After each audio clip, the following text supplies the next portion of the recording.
Good afternoon, ladies and gentlemen. It's an honor for me to attend the AMIA 2015 summit. I'm going to present a risk model for 30-day heart failure readmission using electronic medical records. Among Medicare beneficiaries, the rate of 30-day CHF readmission approaches 25%. After pneumonia, CHF is the second most common cause of hospital admission. 1.1 million US CHF admissions amounted to nearly $29 billion in 2004. Type 2 diabetes is a common disease affecting 25.8 million people in the US, and heart failure is very common in type 2 diabetics. About 12.5% of Medicare CHF admissions are followed by a potentially preventable readmission within 15 days. We developed one of the largest CHF readmission prediction models with more than 100,000 patients over 17 years of care from two hospitals, Mass General and Brigham and Women. We compared between two completely different populations, the diabetic population and the non-diabetic populations, to see if we can predict readmissions better in one or the other of the populations. We developed new variables that we're presenting here for the first time for these kinds of models, including lab slopes, narrative CHF concepts. We used natural language processing. We treat comorbidities as continuous variables as opposed to binary, as commonly used by other researchers. And we wrote algorithms to extract variables from unstructured reports like echo, EKG, and discharge. We developed a new type of a framework. We call it the reclassification framework that allows to observe at which patients the risk became higher or lower to be readmitted within their admission. Additionally, we achieved pretty promising results with the area under the curve of 0.67 with only 20 variables. And our models show very strong correlation with observed bounce back throughout the range of risk. So a CHF admission looks like that.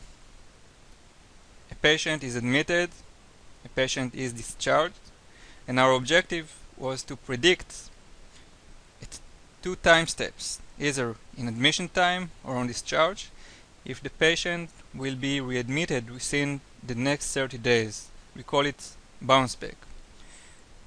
For those patients who we couldn't find the readmission status within 30 days, we made sure that these patients have at least one electronic medical record fax in their record to make sure that we know if they were bounced back or not. So we developed two models. The first one, we call it the early model, takes into account 228 variables over a period of the previous 12 months. And another model, we call it the discharge model, takes into account 293 variables. The discharge model has more variables because we took into account additional details like discharge reports and lab slopes during the admission. So in total, we evaluated two types of populations, the diabetic and the non-diabetic. 65,000 are diabetic. We identified approximately 150,000 admissions, in which approximately 6,000 were CHF dedicated ones, and of which about one third, or I would say more precisely 25%, were bounced back.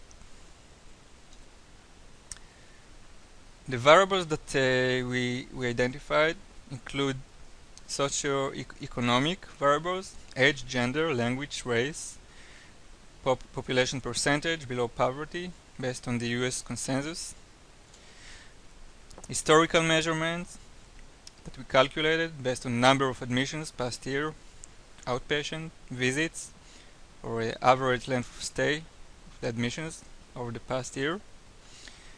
We took into account approximately 20 different types of comorbidities that include procedure, diagnosis codes during the previous 12 months to the admission.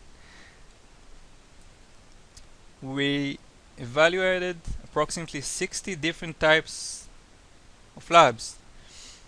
When we had multiple values during the previous 12 months, we took the most recent lab value.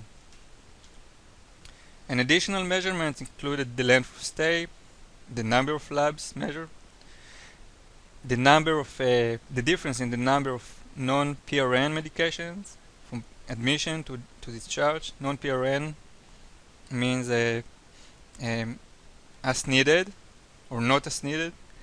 So we only took into account those medications that were mandatory and the season. Additionally, we wrote a set of algorithms to extract values from unstructured reports, such as the echo reports. All of these measurements are related, of course, to the heart. And obviously, every variable is a result of an algorithm. And every variable went through some kind of a chart review procedure, meaning that every time I wrote an algorithm, I pulled randomly 100 reports with the result of the algorithm, and I handed them to a physician. And we were only happy if my algorithm for each variable achieved at least 97% accuracy. Additionally, we extracted values from EKG reports. Additionally, we extracted values from discharge reports, including discharge via ambulance, family, vehicle, self, or how was the patient was accompanied by a family, friend, self. So these are categorical variables, and these are continuous variables. Additionally, we, with the help of another postdoc, we analyzed approximately 20 million notes, including physician narrative, discharge, cardiology, radiology, and pathology, and we counted how many times each one of these concepts was mentioned positively. More than 60 different concepts. And we counted each one of them in the period of the 12 months before the admission. We implemented a feature selection procedure. We chose the adaptive lasso algorithm that we found very accurate and very fast.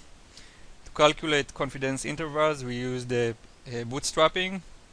So as you can see in this slide that summarizes the early model of the diabetic cohort, about 20 different variables were selected out of more than 200. So we don't need the variables that were not selected. We can use these 20 variables to calculate the prediction accuracy.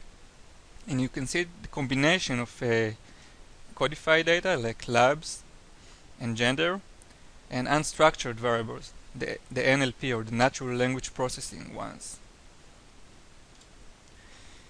Here are the variables for the discharge model, also the diabetic cohort.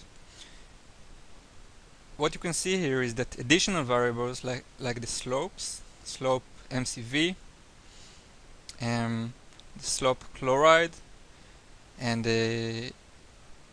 again a combination of structured and unstructured variables were selected by the adaptive lasso algorithm, and again we calculated confidence intervals using bootstrapping. You can see that absolute monos and additional variables that are above 1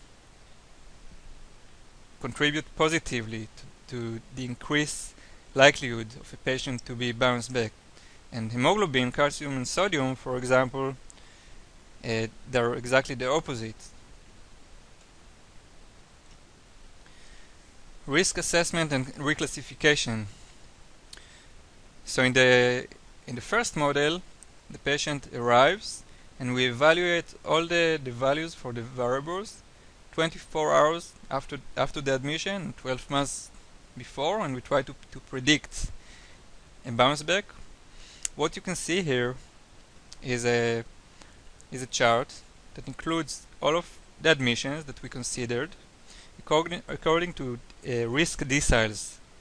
So this is the first decile that contains the highest risk patients, and the lowest decile, 10th, contains the patients who were at a lower risk. And what you can see here from this chart is that the average calculated risk is strongly correlated with the observed bounce back rate, and the numbers above each decile represent the actual bounce back, what exactly happened within the next 30 days. And the average is around 23%. So this is the early model, looking here and back. For the discharge model, we look at discharge time and back, more variables, 293 as opposed to 228. And again, there is a strong correlation between the average risk score and the observed bounce back rate. And what we were interested in particularly is in identifying those patients who were reclassified, meaning a patient that his risk was either became lower or higher during the admission. As you can see, here is the highest decile with 273 admissions, and on this chart you can see 283, meaning that 10 patients were reclassified. The risk was increased from the other deciles, the lower risk, to the highest decile. And you can see that 8 patients, the risk to bounce back was decreased. So the risk was shifted from higher risk deciles to the lowest decile. So obviously it's very important to identify especially those patients who were a risk was shifted up, and then the clinicians and the nurses can take some actions to maybe to follow up more closely this patient, providing a different type of care, maybe a follow-up by a nurse once a week after the discharge. What you see here in the slide, we're considering here the diabetic cohort, is those admissions whose risk was shifted from low risk to the highest risk, to the first decile. And 195 of the admissions were reclassified. And what's in particularly interesting here is that the average observed bounce back rate, which is here around 43%, is very similar to the calculated risk score at on discharge. So the on discharge model is pretty close to the reality. This is what happened in reality. And in this chart you can see those patients who were reclassified from a higher risk to the lowest decile, the 10th one.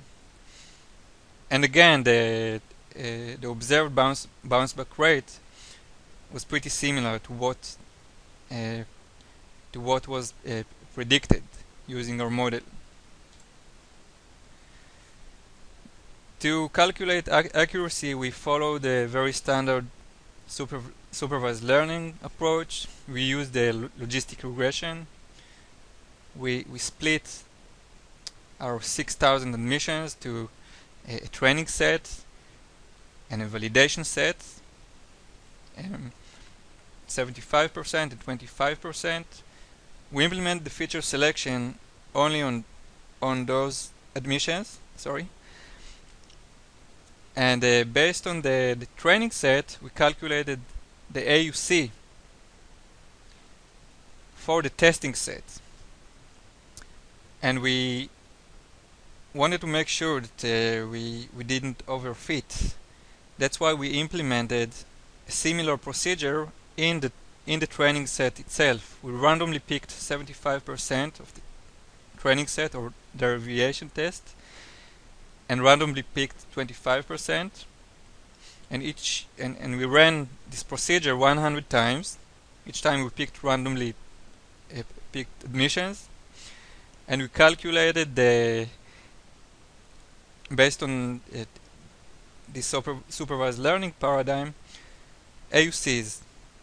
AUC validation, that's for the early model, and AUC derivation for the early model, and AUC validation for the discharge model, which is here is 0.67. And as you can see, is that the average AUC for the derivation sets is pretty similar to the AUC of the validation sets, indicating that we were not overfitting, and that's a good sign